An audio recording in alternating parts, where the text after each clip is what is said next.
국민의힘 어제 홍준표 전 시장 돌아온 얘기부터 좀 해볼게요. 일단 탈당한 상황이라서 국민의힘과는 뭐 무관한 상태이긴 합니다만 신당 창당 가능성을 좀 물었더니 아무 말을 안 하고 가셨거든요. 이거는 뭔가 그래도 내가 뭐 창당이든 뭐든 역할을 좀 해보겠다라는 구성이 있어서 그런 반응을 보인 걸까요? 저는 홍준표 시장도 아마 제 생각과 비슷할 텐데요. 왜 자꾸 나한테 신당 창당을 묻지라는 심정일 거예요. 지금 신당을 창당할 환경이냐는 거예요, 제 얘기는. 예. 바로 앞에 무슨 선거가 있는 것도 아니고. 그러게요. 그렇잖아요. 무슨 네. 밖에 무소속 의원들이 많이 있는 것도 아니고.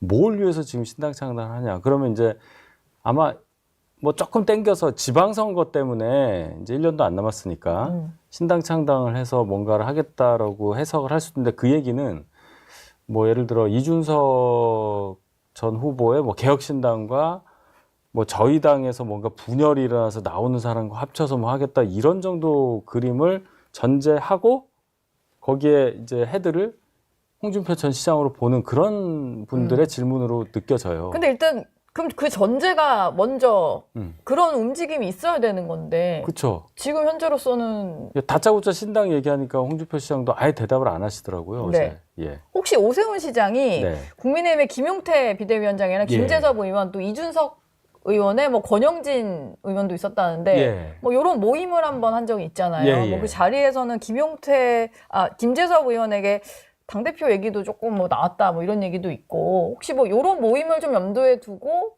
만약에 이들이 어떤 뭐 힘을 합하는 모습이 된다면은 본인도 뭘 역할을 할 수 있겠다 뭐 이런 생각까지 하는 걸까요?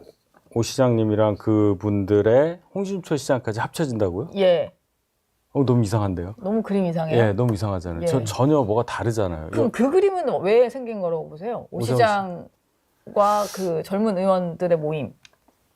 그거는 원래 많이 가까웠잖아요. 이분들 국회의원 되기 전부터 네. 그 각각의 경로로 이준석 의원과 또 그런 게 있었고 4.7 재보궐선거 4년 전에 그때부터 좀 많이 가까워진 거 오 시장님하고는 그다음에 예. 뭐 김용태, 김재섭 그분들이야 뭐 천하용이 그렇게도 가능하고 김재섭 의원은 이제 김종인 위원장 통해서 오세훈 시장 하는 이런 식으로 해서 어느 정도 관계 자체가 가까운 거지 이걸 어떤 정치적 결사로 발전시키기에는 네. 홍준표 시장과 이분들은 너무 다르잖아요. 예. 겹치는 게 하나도 없는 것 같은데요. 예. 네. 알겠습니다. 지금 국민의힘 보면은 송원석 원내대표가 새로 네. 선출이 된 상태인데 당 내에서 이런 얘기를 하시는 분이 있어요. 김근식 송파병 당협위원장이 이영자당이라는 얘기가 나온다. 이게 뭐 방송인 이영자 씨가 들으면 또 기분 나쁘실 수도 있을 것 같은데 이게 이미 영남 자민련이라는 것의 줄임말로 이영자당 이렇게 얘기를 하는 것 같아요. 이게 한계다. 결국 이제 쇄신 의지가 없다. 뭐 이런 지적인 것 같거든요. 뭐 저는 이제 이영자당이라고 표현하는 것도 맞을 수 있는데 예. 그냥 도로 권성동 지도부다. 도로권 지도부예요.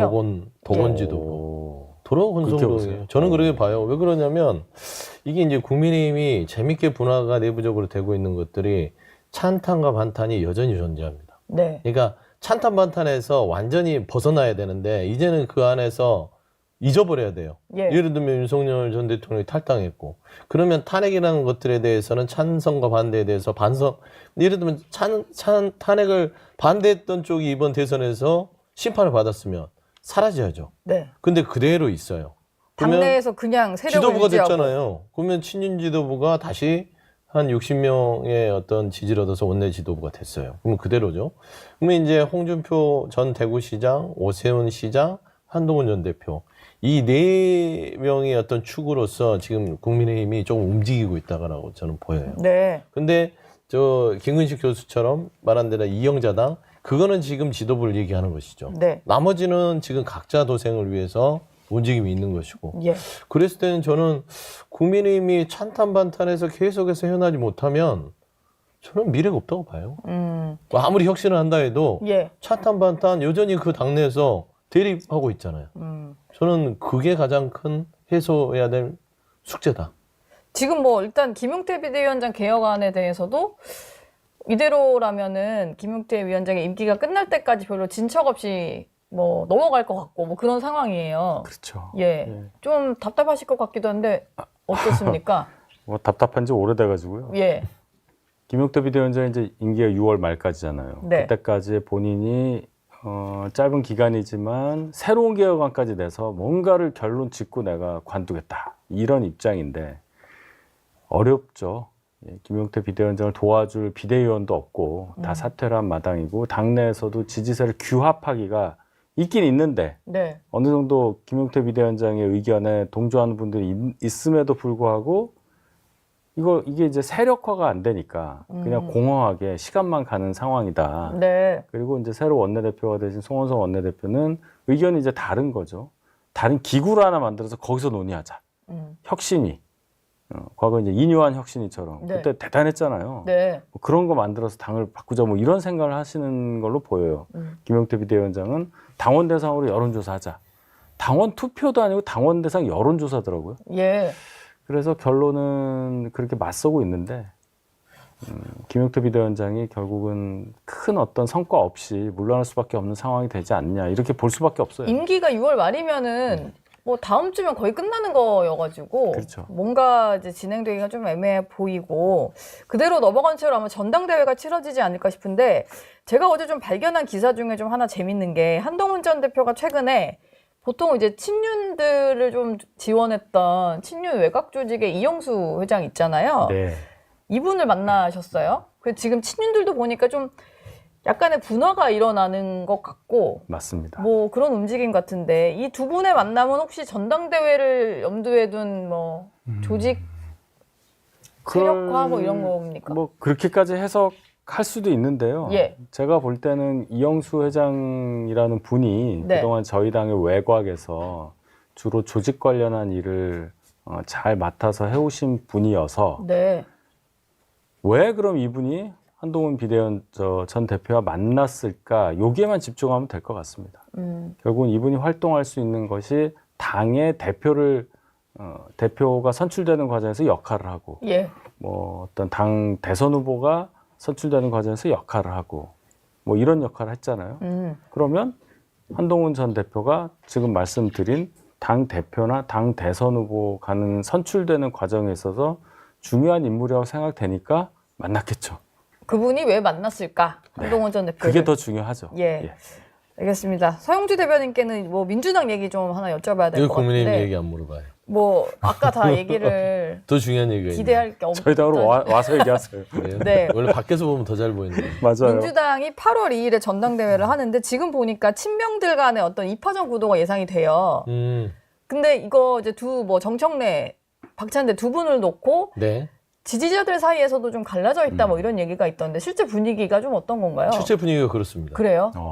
이게 원내대표는 김병기 지금 신임 원내대표가 원내대표. 됐고 그때 서영교원하고 장을 겨뤘는데 누가 돼도 괜찮았어요. 네. 뭐 이재명 대통령과 호흡을 맞출 수 있는 충분한 여건들이 됐으니까.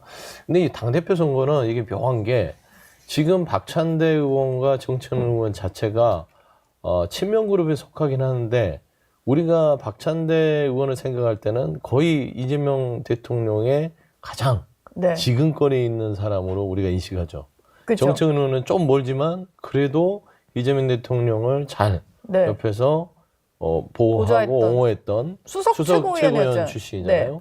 그리고 당원들 사이에서도요. 강성 지지층들이 정청래 의원이나 박찬대 의원을 둘 다 지지합니다.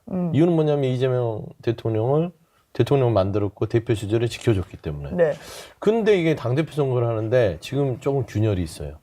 예를 들면 박찬대 의원 쪽의 지지층이 정청래 의원을 공격하고 네. 또 정청래 의원 쪽의 지지층이 또 박찬대 의원에 대해서 공격하고 이런 양상들이 지금 벌어지고 있는 것은 네. 야 이거 당대표 선거가 아마 장성철 소장께서 얘기를 했던 것 같은데 어제 이게 이재명 대통령과 김어준 말하자면 뭐라고 해야 되죠? 그 방송인 네. 김어준 씨와의 대결 양상으로 보인다. 그게요? 왜 그 정도 그러냐면 비교가 돼요? 미는 사람이 달라서 그렇죠. 그러니까 그 지지층의 그렇다는 이 얘기구나. 진영이 그 네. 안에서도 김어준 씨 쪽의 지지층은 정청래 의원을 미는 성향이 강하고 예. 박찬대 그 의원 쪽은 그래도 이재명 대표를 더 지지하는 지지층, 우리 당원 지지층이 그쪽으로 또 섰고 모두 다 보면은 다 민주당 지지층이고 또 특히 강성 지지층인데 네. 이게 이제 이번 당대표 선거에서는 그런 양상을 보여서 네.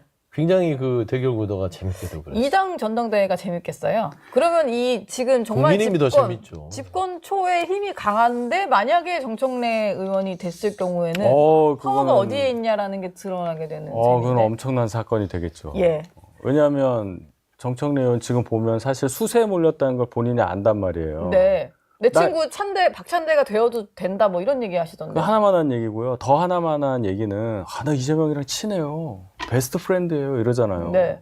진짜 친하면 그런 얘기 안 하잖아요. 그러니까 내가 지금 열세다라고 하는데 정말 많이 이겼다. 네.